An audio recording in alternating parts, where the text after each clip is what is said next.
গোপালগঞ্জে বাসের ধাক্কায় এক যুবক নিহত হয়েছেন। এর জেরে বিক্ষুব্ধ জনতা বাসটিতে আগুন ধরিয়ে দেয়। এই বিষয়ে বিস্তারিত জানতে গোপালগঞ্জ সদর উপজেলার সাতপাড় বাস স্ট্যান্ড থেকে সরাসরি যুক্ত হচ্ছেন প্রতিনিধি সজীব বিশ্বাস। সজীব, এই দুর্ঘটনাটি আসলে কখন ঘটে এবং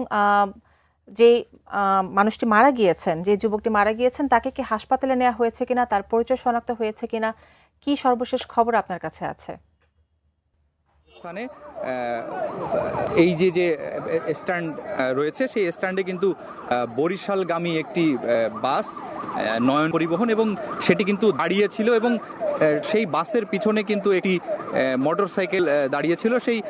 দাঁড়িয়ে থাকা মোটরসাইকেলকে কিন্তু গোপালগঞ্জকে ট্যাকেরহাটগামী একটি লোকাল বাস এবং ধাক্কা দিলে মোটরসাইকেল যে আরোহী ছিল রবি 35 নাম, সে কিন্তু ঘটনাস্থলেই নিহত হন এবং যে চালক ছিল মোটরসাইকেলের চালক, সে চালক কিন্তু গুরুতর আহত হন এবং তাকে স্থানীয়রা উদ্ধার করে কিন্তু গোপালগঞ্জ সদর হাসপাতালে পাঠান এবং পরবর্তীতে স্থানীয় বিক্ষুব্ধ জনতা কিন্তু এই লোকাল বাস, ঘাতক বাসটিকে কিন্তু তারা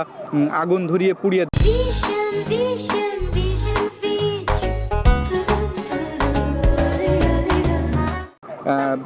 তার কিছুক্ষণ পরে কিন্তু ফায়ার সার্ভিস একটি ইউনিট এসে সেই বাসের আগুন নিয়ন্ত্রণে আনেন এবং এর পরবর্তীতে কিন্তু যারা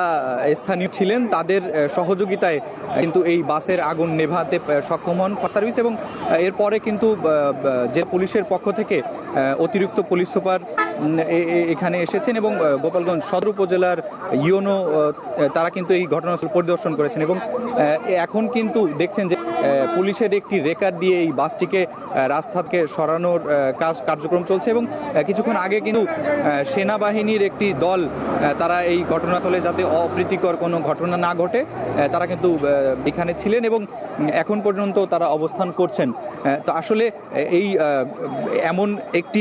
দুর্ঘটনা এই এলাকার যারা প্রত্যক্ষদর্শী তারা কিন্তু বলছেন যে এই